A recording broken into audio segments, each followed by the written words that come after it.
விஜய் பதவி எடுத்த உடனே ஆட்டோக்காரங்களுடைய ஆதரவை பெற்றுட்டாருங்க. ஸோ ஆட்டோக்காரங்க தலைமைச் செயலகத்துக்கு முன்னாடி நிறைய விஷயங்கள் பேசியிருக்காங்க.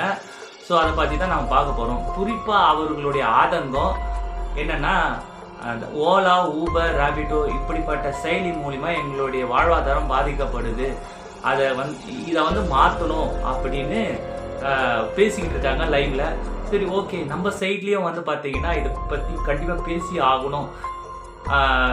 ஏன்னா நிறைய பேர் ஆட்டோ ஓட்டுநர்கள் பார்த்தீங்கன்னா ரொம்ப பாதிக்கப்பட்டு இருக்காங்க. ஸோ ஆட்டோ ஓட்டுநர் ரொம்ப வருஷமாக அவங்களுக்கு ஒரு நிரந்தரமான ஒரு கட்டணத்தை கொடுக்கணும் அப்படின்னு, ஏன்னா கஷ்டப்படுறாங்க அவங்க. எஃப்சி பண்ணணும், பெட்ரோலு, குடும்பம், அதுக்கப்புறம் பார்த்தீங்கன்னா அவங்களோட பொருளாதாரம் ரொம்ப அடியிலே இருக்குது. அவங்க வாழ்வாதாரம் ரொம்ப கேள்விக்குறியாக இருக்கிறதுனால நம்ம தமிழ்நாட்டுடைய தலைவர், இப்போதைக்கு தமிழ்நாட்டுடைய தலைவர் திரு ஜோசப் விஜய் அவர்கள் ஆட்டோ சங்கத்தில் இருக்கிறவங்களுக்கும் ஆட்டோ ஓட்டுநர்களுக்கும் ஒரு நல்ல ஒரு விடுதலை கொடுக்கணும். அவங்களுடைய பொருளாதாரம் வளரணும்.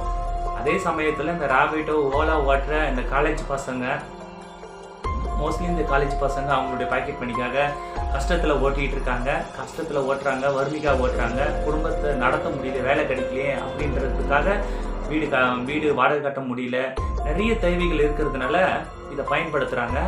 இது பயன்படுத்தும் போது நானும் ஓலா, ஊபர் எல்லாம் ஓட்டியிருக்கேன். என்னுடைய வண்டி டிவிஎஸ் போட்டு வாங்கி, புது வண்டிங்க, அந்த வண்டி வாங்கி இந்த ஓலா, ஊபர், ராபிடோ இதில் ஓட்டியே என்னுடைய இன்ஜினு ரொம்ப ரொம்ப வேஸ்ட் ஆயிடுச்சு. சம்பாதிச்ச பணத்தில் பாதி அதிக செலவு பண்ணுறதா இருக்குது.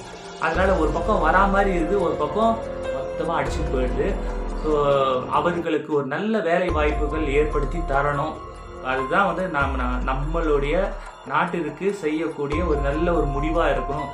திரு ஜோசப் விஜய் இப்படிப்பட்ட காரியங்கள்லாம் செய்யணும்னு சொல்லிட்டு ஆட்டோ சங்க தலைவர்கள், ஆட்டோ ஓட்டுநர்கள்லாம் ரொம்ப கேட்டுக்கிட்டு இருக்காங்க. ஸோ ஒவ்வொரு வீட்டில் ஆட்டோ ஓட்டுறவங்களோட பசங்க கூட வண்டியை எடுத்துன்னு போயிட்டு ஆட்டோ ஓட்டிகிட்டு இருக்காங்க. ஸோ இப்படிப்பட்ட காரியங்களை ஜோசப் விஜயோட காதில் போய் விழணும். ஏன்னா அவர் வந்துட்டார். இதுக்கப்புறம் பார்த்தீங்கன்னா இந்த மாதிரியான போராட்டங்கள்லாம் அங்கங்கே நடக்கும். ஸோ அதெல்லாம் இவர் நல்லபடியாக தமிழ்நாடு மக்களுக்கு நல்லதை பண்ணணும், நல்லா இருப்போம், எல்லாரும் நல்லா இருப்போம் அப்படின்னு சொல்லியிருக்காரு இல்லையா. ஸோ தமிழ்நாடு மக்கள், அதில் குறிப்பாக ஆட்டோ ஓட்டுநர்கள் ரொம்ப பாதிக்கப்பட்டு இருக்காங்க.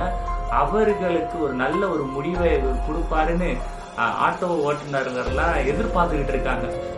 வீடியோ பார்க்கும்போதே அவங்கெல்லாம் சொல்கிறாங்க, இதுக்கப்புறமாவது எங்களுக்கு நல்லது நடக்குமா அப்படின்னு ரொம்ப புலம்பிகிட்டு இருக்காங்க.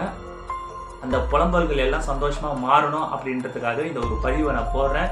ஸோ திரு சிஎம் ஜோசப் விஜய் என்கிற நான் அந்த குரலை கேட்டதுக்கு அப்புறம் நிறைய பேருக்கு ரொம்ப சந்தோஷமாக இருக்குது. ஸோ உங்களுடைய கருத்துக்களை நீங்கள் பதிவிடலாம். ஓகே, தேங்க்யூ ஃபார் வாட்சிங்.